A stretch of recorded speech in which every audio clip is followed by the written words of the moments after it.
Gospel of Matthew, chapter 18, verses 21 through 35. Then Peter said to Jesus, "Lord, how many times should I forgive my brother or sister who sins against me? Should I forgive as many as 7 times?" Jesus said, "Not just 7 times, but rather as many as 77 times. Therefore, the kingdom of heaven is like a king who wanted to settle accounts with his servants. When he began to settle accounts, they brought to him a servant who owed him 10,000 bags of gold.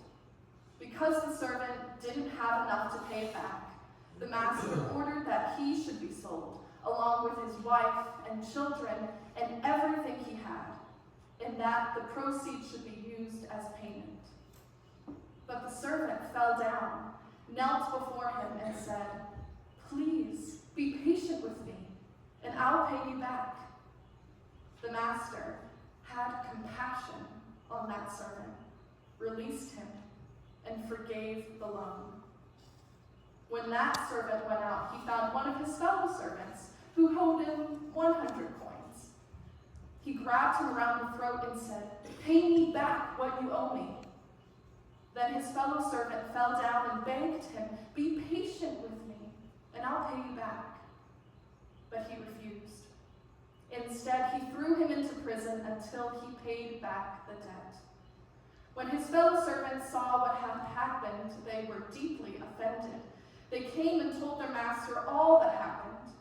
His master called the first servant and said, 'You wicked servant, I forgave you all that debt because you appealed to me.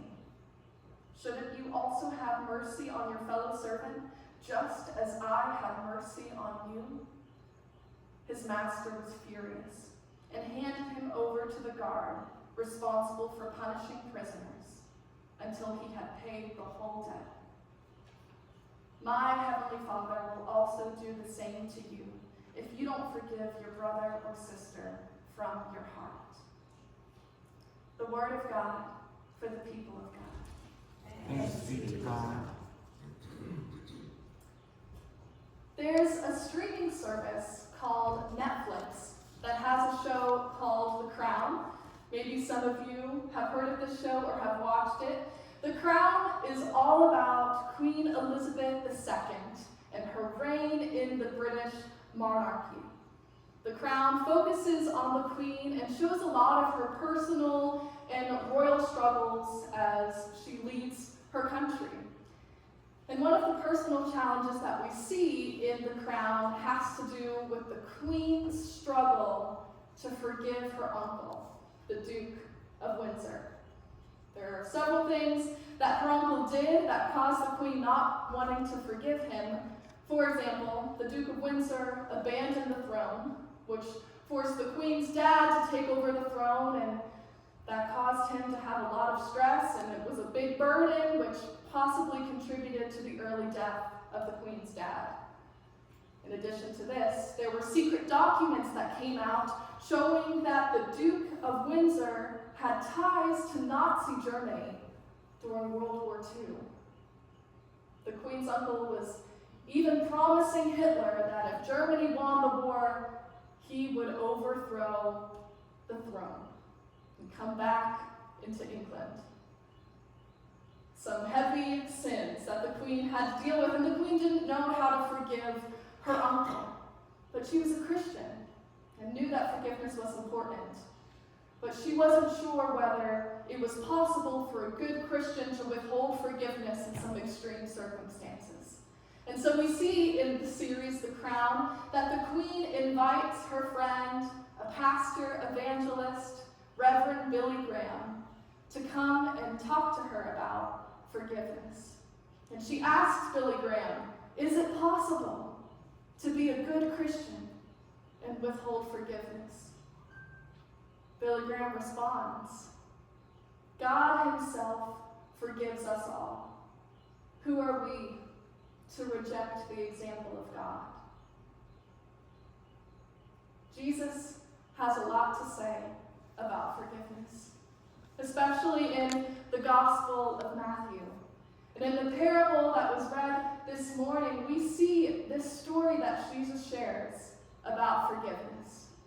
And this story is about a king who wants to settle the accounts with his servants, with his slaves. And there's one servant who owes this king 10,000 talents, or 10,000 bags of gold, as was read. And this king decides to forgive the entire debt that was owed to him. I mean, this is a remarkable series of events, especially when we consider the enormous debt that the king was owed, and then the king's miraculous response to the servant's plea for mercy.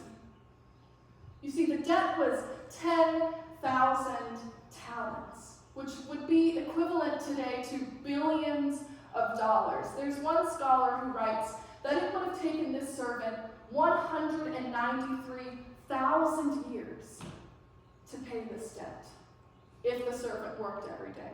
193,000 years. I don't know about you, I don't know anyone who's lived that long.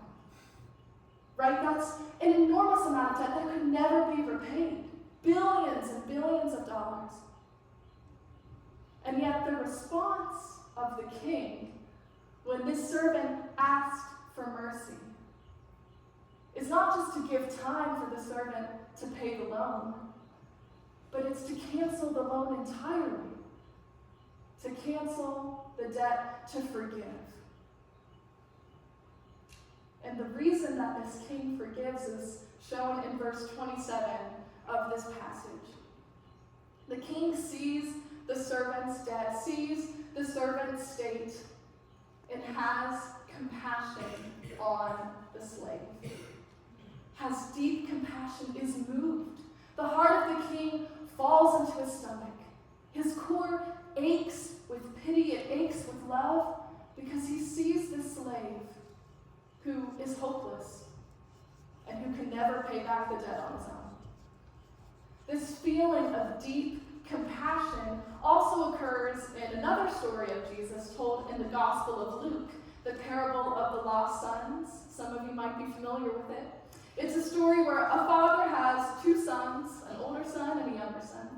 And the younger son says to the father, I want to go off on my own. I want to live my own life.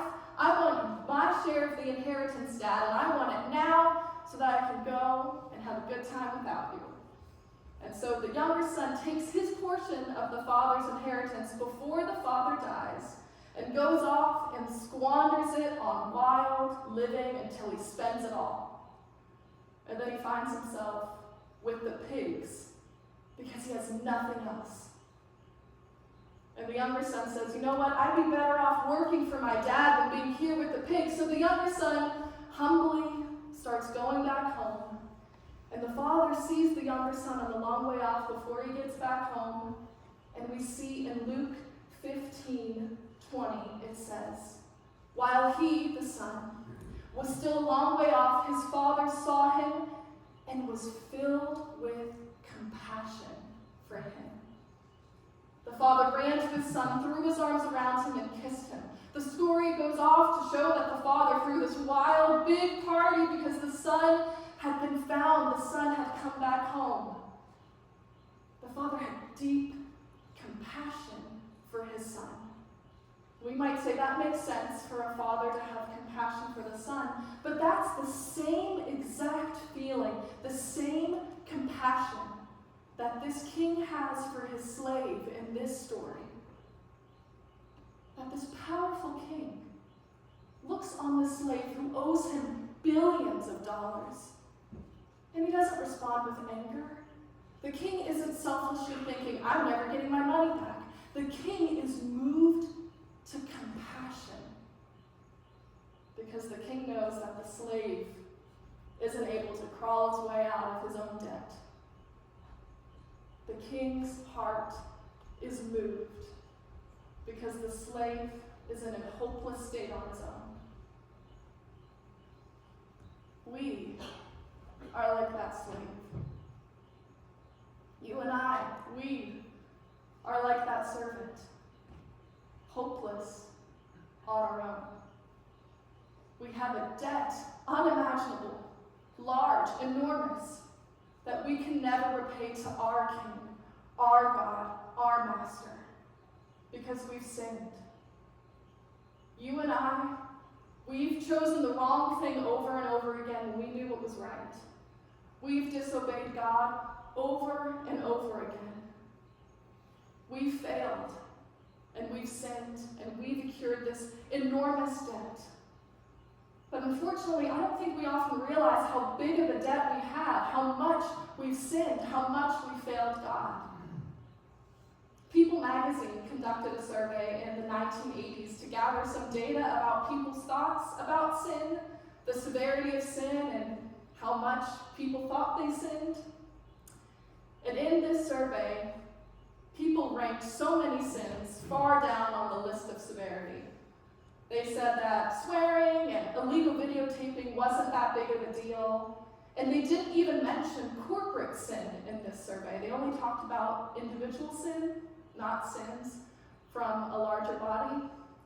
And when people reported how much they believed they had sinned per month, they said on average they sinned about 4.64 times per month. Less than 5 times people thought they sinned per month. We, as a people, as a culture, we underestimate our sin. We underestimate the debt that we owe to the King, and we think we can pay it off on our own, and we can't. We've lied to those and hurt others. We've spoken mean words to others. We've been motivated by selfishness, by pride. We've dishonored our parents. We've been greedy instead of generous. We've criticized others. We have failed to love God and our neighbor. And if we're left to our own devices, the situation looks pretty hopeless. That we have this huge debt that we can't pay back. Friends, the good news is that we're not left to our own devices. Because our King, our God, looks at us in our state, sees the debt that we can never repay, and God's response is compassion.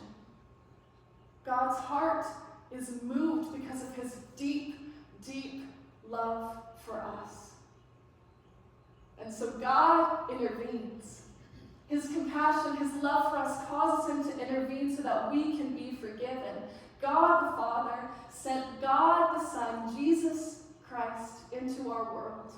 And Jesus, being fully God and fully man, lived a perfect life for us. You see, Jesus didn't sin one time. He never lied. He never spoke a single mean word to others. He was never motivated by selfishness or pride.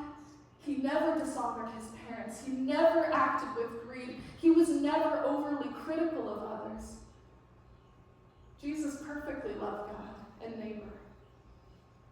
And because Jesus was perfect and never sinned, Jesus was able to sacrifice himself to save us so that we can be forgiven, so that our debt is canceled, so that our sin is erased because of what Jesus has done for us, not because of what we have done, because the debt is too big for us, but it's not too big for Jesus.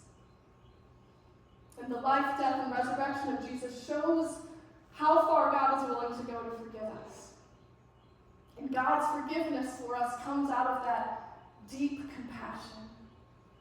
His heart is moved because he doesn't want us to be left on our own. God's compassion enables us to be forgiven.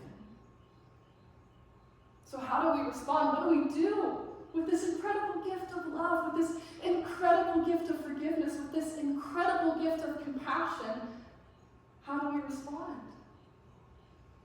We have a choice. One option is to respond like the unmerciful servant in this passage. So let's turn our focus to how this slave responds. You see, after the king forgives the servant of this billions of dollars worth of debt, you'd think he'd be the nicest guy in the world after that. You'd think he'd be grateful.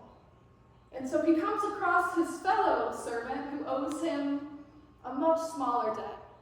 And we think that he would respond with forgiveness, just like he experienced, but unfortunately, were surprised, and not in a good way. And he treats his fellow servant totally different than how he was treated. The debt that the unmerciful servant was owed was only 100 denarii, which a denarii is equivalent to a day's worth of work. So 100 days worth of work, a few months. So not nothing, a few $1,000s probably, but not billions. Not 10,000 talents. 100 days worth of work is a lot different than 193,000 days, 193,000 years worth of work. And yet, even with this small debt, the unmerciful servant does not respond with compassion, doesn't respond with forgiveness, but instead responds with violence, choking the unmerciful servant, saying, "Pay me back what you owe." Word gets up to the master about how this unmerciful servant responded to this plea for compassion, and so the unmerciful servant is thrown to be tortured until he can pay the debt. You and I know he can never repay the debt. It's too big for him. And so he's tortured for the rest of all time. We might be thinking, where did this unmerciful servant go wrong? How could he not have seen it? But he failed to show compassion to his fellow servant who had wronged him. He failed to remember God's compassion and God's forgiveness for him. He had a bad memory, perhaps. And sure, we might be frustrated with this unmerciful servant in this passage. But how often do we do the same thing? How often do we fail to remember God's mercy and God's compassion for us when someone wrongs us? How quick are we to withhold mercy from others? Do we fail to remember God's mercy when others wrong us? Do we refuse to talk to a family member for years after they hurt us, even though they've apologized? Do we intentionally avoid our coworker at work because they talk behind our backs? Do we constantly bring up the past faults of our spouse even though they've said sorry? Do we seek revenge with a friend who's betrayed us instead of seeking reconciliation? When others wrong us, do we fail to remember God's compassion for us when we were in the wrong?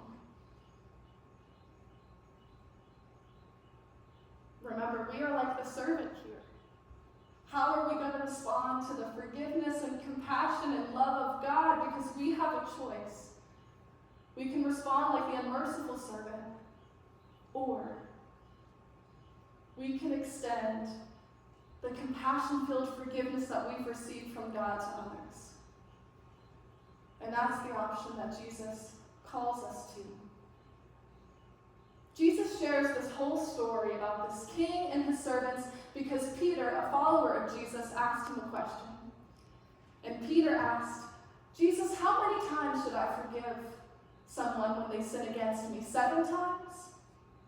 Peter probably thought he was being generous. 7 times? I mean, that's a lot of times to forgive someone when they've wronged me. And especially in the season where Peter was in, the Jewish teachers at the time taught you that you should forgive someone 3 times for the same sin. So Peter's thinking, 7 times, that's more than double than what I've been taught. But Jesus says, no, Peter, not 7 times, but 77 times. Now, Jesus isn't saying that the 78th time that someone sins against you, you can withhold forgiveness. What Jesus is saying is that you should continuously, repeatedly forgive others because you've been forgiven. And we can forgive others because we have been forgiven by a God who loves us so much more than we could ever imagine, has deep compassion for us, and we are called to share that same compassion-filled forgiveness to others. Since God forgives us out of compassion, the root of forgiveness is having compassion for others, to see others when they hurt you, and to look on them with mercy. Queen Elizabeth II did this with her uncle. She forgave her uncle for all these terrible things he did. Not because he deserved it, but because Queen Elizabeth followed the example of her God. Later in her life, in 2011, the Queen said, "Forgiveness lies at the heart of the Christian faith. It can heal broken families, it can restore friendships, and it can reconcile divided communities. It is in forgiveness that we feel the power of God's love." Some of you might be thinking, "But Mollie, they don't deserve forgiveness. They don't deserve it. You don't know what they've done to me." Friends, we don't deserve forgiveness either. That's the whole point of mercy. We deserve to be tortured for what we've done, yet because of God's compassion, it's all canceled. Because of his love, we don't have to experience the punishment we deserved. And so then how can we punish others when our punishment has been canceled in full? By loving others with the heart of God, we can forgive others from our hearts, and that's what Jesus calls us to.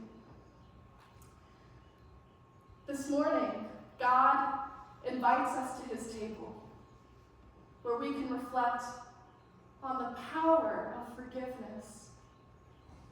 God invites us here to remember that we are forgiven because of what Jesus has done for us. At this table, we remember that we are forgiven because of God's compassion for us. Here at this table, we are called to forgive others with that same compassion and love of God. This morning, as we prepare our hearts for communion, we're going to recite